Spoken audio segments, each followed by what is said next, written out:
So hi friends, welcome back to our channel. आज हम class 10th की NCERT की मैथ एक्सरसाइज 1.2 को डिस्कस करने वाले हैं। इसे हम काफ़ी मज़ेदार तरीके से समझेंगे। ये चैप्टर बहुत ही आसान है, तो चलिए शुरू करते हैं।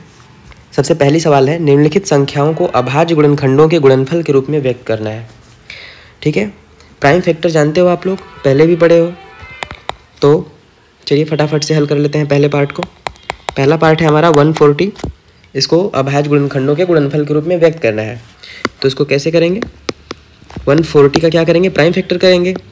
सबसे छोटी संख्या से काटते हैं, कितनी बार जाएगा? 70 बार जाएगा। फिर 35, अब कितने से कटेगा? 2 से कटेगा? नहीं कटेगा। 3 से कटेगा? नहीं। 5 से कटेगा? 7 बार। 7 से 1 बार। तब तक हमको करना है प्राइम फैक्टर उसका, जब तक कि नीचे 1 ना हो जाए। तो अब हम क्या लिखेंगे? 140 का जो प्राइम फैक्टर है वो क्या लिखेंगे हम? 2 × 2 × 5 × 7। बस आपको ऐसे ही करना है। 2 कितनी बार है? 2 बार, तो 2 के पावर 2 × 5 और × 7। ये हो गया हमारा आंसर। अब हमारे पास दूसरा पार्ट क्या है? दूसरा पार्ट है 156। तो चलिए 156 का भी कर लेते हैं। 156 के लिए क्या करेंगे? इधर 156 का प्राइम फैक्टर करेंगे। 2 से कर लेते हैं इसको। 2 7 जा 14, 1 बचा 8। फिर कितनी बार जाएगा? अब कितनी बार कटेगा? 2 से तो कटेगा नहीं, 3 से कटेगा 13 बार में, और 13 से 1 बार में। इसका भी प्राइम फैक्टर हो गया। तो 2 × 2 × 3 × 13। 2 कितनी बार है? 2 बार, तो 2 के पावर 2 3 × 13। ये हो गया हमारा दूसरा आंसर। तीसरा पार्ट क्या है हमारा? 3825 है। इसको भी कर लेते हैं। तो इसके लिए क्या करना होगा हमको? इसका भी प्राइम फैक्टर करना होगा। कितनी से कटेगा? 3 से कट जाएगा, देख लेते हैं। 3 से काट के 1 2 कितनी बार जाएगा? 7 बार जाएगा। 7 बार जाएगा और 5 बार जाएगा। ठीक, फिर 3 से काट लेते हैं 4। कितनी बार कटेगा? फिर 3 से देखो कटता है, तो 3 से नहीं कटेगा, ये 5 से कटेगा। 5 8 जा 40, 5 बार कटा। फिर कितने से कटेगा? 5 से। हाँ, एक बात आपको बता दूं, अगर लास्ट में 5 है, अगर वो 3 से नहीं कटेगा तो 5 से कटना ही कटना है उसको, क्योंकि ये नियम होता है कि किसी भी नंबर के लास्ट में, किसी भी संख्या के लास्ट में 5 होता है तो वो 5 से विभाज्य होता है। फिर 5 से इसको काटते हैं, 17 बार में कटेगा। फिर 17 से इसको काट लेते हैं, 1 बार में कटेगा। अब इसका प्राइम फैक्टर लिख लेते हैं। प्राइम फैक्टर क्या है? 3 × 3 × 5 × 5 × 17। 3 कितनी बार है? 2 बार, तो 3 के पावर पे 2 लग जाएगा। 5 कितनी बार है? 2 बार, तो ये भी लग जाएगा। और 17, ये हुआ हमारा आंसर। अब इसी तरह इसके बचे हुए पार्ट को आप लोग घर से प्रैक्टिस कर लेना। अब आते हैं दूसरी सवाल पे। चलिए अब हम बढ़ते हैं अपनी दूसरी सवाल की ओर। हमारी दूसरी सवाल है, पूर्णांकों के निम्नलिखित युग्मों के HCF और LCM ज्ञात कीजिए तथा इसकी जांच कीजिए कि दो संख्याओं का गुणनफल HCF × LCM है। ठीक है, हम इसको फटाफट से सॉल्व कर लेते हैं। पहला पार्ट है हमारा 26 और 91। हमको बताना है कि इन दो, ये पहली संख्या है, ये दूसरी संख्या है। हमको यह बताना है कि इन दोनों का गुणनफल इनके HCF और LCM के गुणनफल के बराबर होता है। ये चीज़ हमको सिद्ध करनी है। तो सबसे पहले हम क्या कर लेते हैं? ये सूत्र होता है, पहले आप ये नोट डाउन कर लीजिएगा कि पहली संख्या फर्स्ट नंबर गुणे अनदर नंबर, दूसरी संख्या इक्वल लसो गुणे मसा, LCM × HCF, ये होता है। ठीक है, तो सबसे पहले हम क्या कर लेंगे? 26 और 91 का क्या करेंगे? प्राइम फैक्टर करेंगे, अभाज्य गुणनखंड। तो 26 का अभाज्य गुणनखंड क्या होगा? 2 × 13। और 91 का क्या होगा? 7 × 13। कर लीजिएगा आप।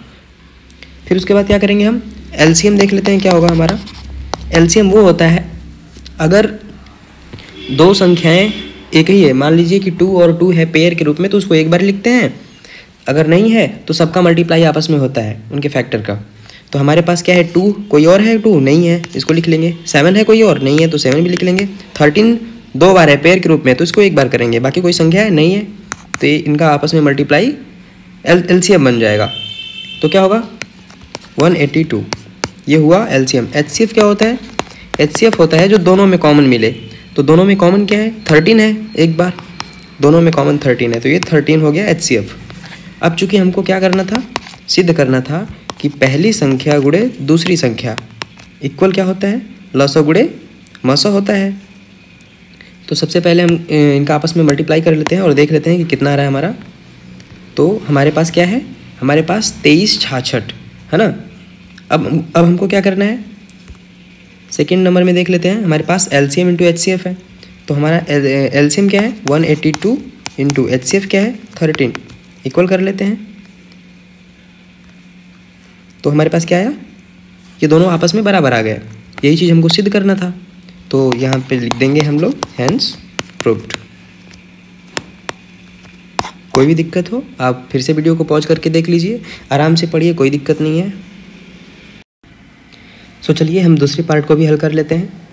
दूसरा पार्ट है हमारे पास 510 और 92। सबसे पहले क्या करेंगे, हम इसका प्राइम फैक्टर अभाज्य गुणनखंड करेंगे। तो इधर 510 और इधर 92 प्राइम फैक्टर कर लेते हैं इसका। 510 का प्राइम फैक्टर क्या होगा? 255 कितने से कटेगा? 3 से। फिर कितने से कटेगा? 5 से। फिर 17 से। इसका प्राइम फैक्टर हुआ 2 इंटू 3 इंटू 5 इंटू 17। और 92 का क्या होगा? 46 23 और 23। एक बार 2 इंटू 23। अब हम प्राइम फैक्टर्स का कर लिए हैं। अब हम एलसीएम और एचसीएफ निकालेंगे। थोड़ा इरेज कर लेते हैं। चलिए, तो एचसीएफ कैसे निकालते हैं? अभी मैं पीछे बताया कि जो दोनों में कॉमन हो वो एचसीएफ होता है। तो इसमें दोनों में क्या कॉमन दिख रहा है आपको? इसमें दोनों में कॉमन है हमारा 2 है ना। ये 2 है और ये 2 है और बाकी का कोई कॉमन है नहीं। तो एचसीएफ क्या होगा? 2। अब हमको एलसीएम चाहिए। तो एलसीएम क्या होता है? जो दो अगर कॉमन मिलते हैं उनका एक पेयर बनता है, बाकी सबका मल्टीप्लाई होता है आपस में। तो 2 का एक पेयर मिला है हमको कॉमन, तो 2 होगा। फिर इस 2 का कोई पेयर है? इस 2 का कोई पेयर नहीं है, तो इसको भी लिखते हैं। फिर 3 का कोई पेयर है? नहीं। 5 का भी कोई पेयर नहीं है। 17 का भी कोई पेयर नहीं है। 23 का भी कोई पेयर नहीं है। सबका गुणा आपस में करेंगे तो इतने का हमारे पास गुणा क्या होगा? 60 होगा। 60 इंटू 17 इंटू 23। अब इसका तो 2 होगा ना, तो इसका मल्टीप्लाई होगा हमारे पास इतना। अब क्या करेंगे? इसका आपस में मल्टीप्लाई कर लेते हैं। कितना आएगा आपस में मल्टीप्लाई करने पे? इसका मल्टीप्लाई आएगा 23,460। क्या आएगा? 23,460। चलिए ठीक है, हमारा एलसीएम आ गया। LCM equal 23,460। अब हमको क्या करना है? हमको पहली संख्या गुणे दूसरी संख्या निकालनी है। पहली संख्या गुणे दूसरी संख्या कितना आया? 46,920। पहली संख्या गुणे दूसरी संख्या क्या आया था? 46,920। अब हमको एलसीएम इंटू एचसीएफ करना है। तो एलसीएम क्या है? 23,460 और एचसीएफ निकाले थे 2। इसको भी करके देख लेते हैं कितना आएगा? 46,920। तो ये दोनों आपस में क्या आ गए? बराबर। सो हेंस प्रूव्ड हो गया ये भी कि पहली संख्या गुणे दूसरी संख्या इक्वल लसो गुणे मसो होता है। अब हमारे पास ये तीसरा पार्ट है, इसको आप लोग खुद से प्रैक्टिस करना, ज़्यादा समझ में आएगा। अब हम इस टॉपिक के तीसरी सवाल पे आएंगे। चलिए हम तीसरी सवाल को भी हल कर लेते हैं। तीसरी सवाल बिल्कुल दूसरी सवाल की जैसे ही है। हमने पीछे अभी प्राइम फैक्टर करके एलसीएम और एचसीएफ निकाला है। मैं पहले पार्ट को हल करके बता देता हूँ और ये 2 पार्ट आप प्रैक्टिस कर लीजिएगा, क्लियर हो जाएगा आपको। तो चलिए हम सबसे पहले इनका प्राइम फैक्टर करते हैं। तो 12 का प्राइम फैक्टर क्या होगा?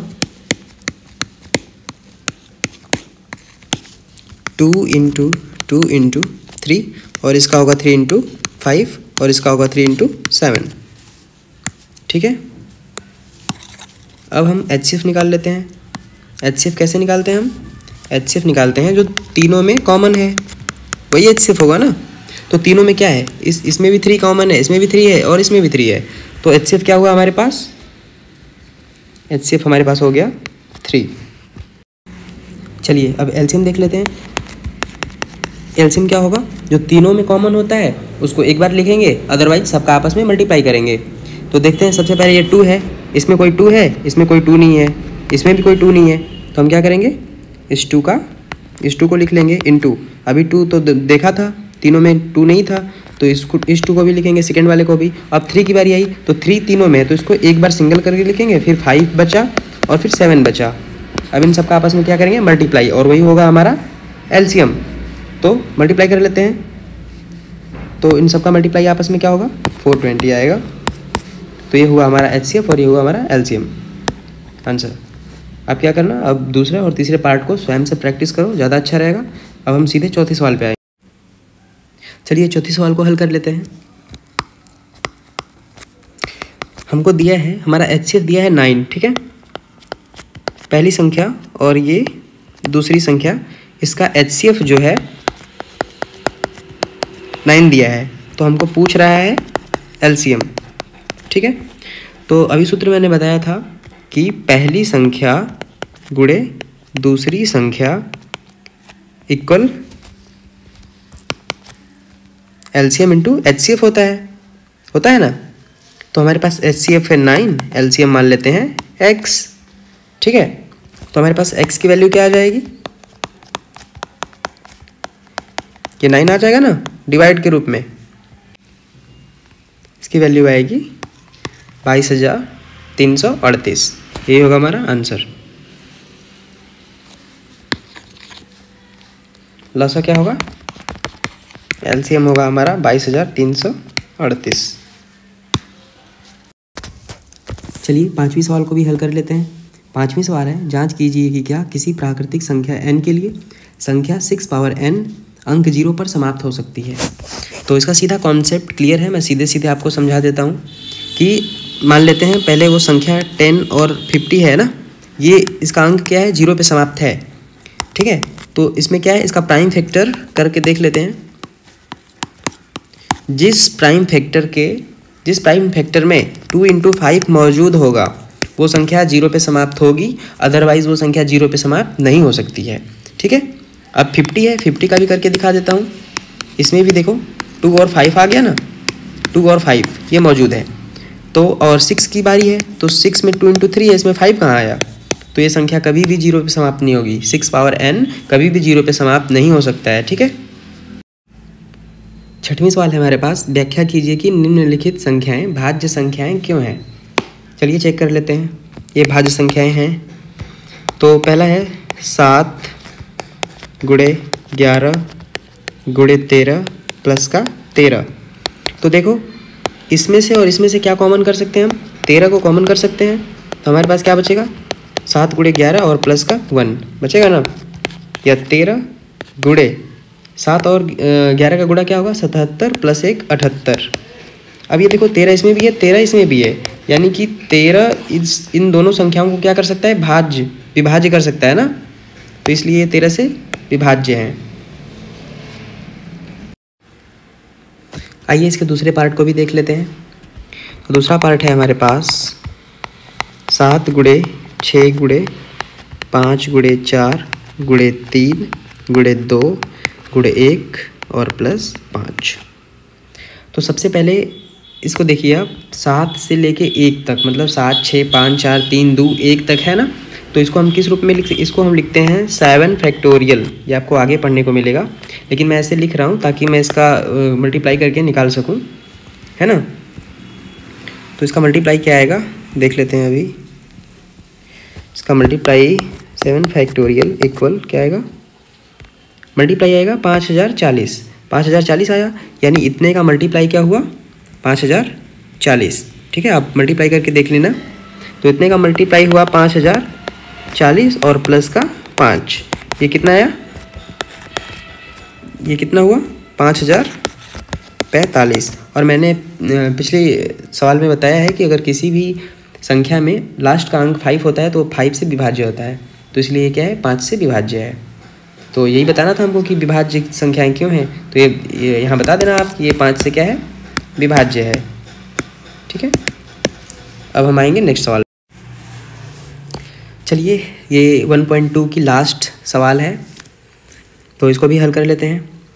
किसी खेल के मैदान के चारों ओर एक वृत्ताकार पथ है। इस मैदान का एक चक्कर लगाने में सोनिया को 18 मिनट लगते हैं और इसी मैदान का एक चक्कर लगाने में रवि को कितना समय लग रहा है? 12 मिनट।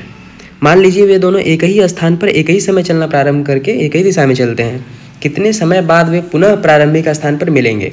जब ऐसी बात हो कितने समय बाद वो पुनः प्रारंभिक स्थान पर मिले तो सबसे पहले हमको क्या करना होता है? इसका एलसीएम निकालना होता है और वही हमारा आंसर मिल जाता है। ठीक है, तो चलिए हम एलसीएम निकाल देते हैं। तो 18 और 12 का एलसीएम निकाल लेते हैं प्राइम फैक्टर के थ्रू। तो 18 का क्या होगा प्राइम फैक्टर? 2 × 3 × 3 और इसका क्या होगा? 2 × 2 × 3। तो एलसीएम के लिए क्या होता है? अगर दोनों में कोई कॉमन होता है तो उसको एक बार लिखते हैं, अगर नहीं होता है तो उसका सबका आपस में क्या करते हैं? मल्टीप्लाई। तो ये दोनों कॉमन है तो इसको लिख लिया।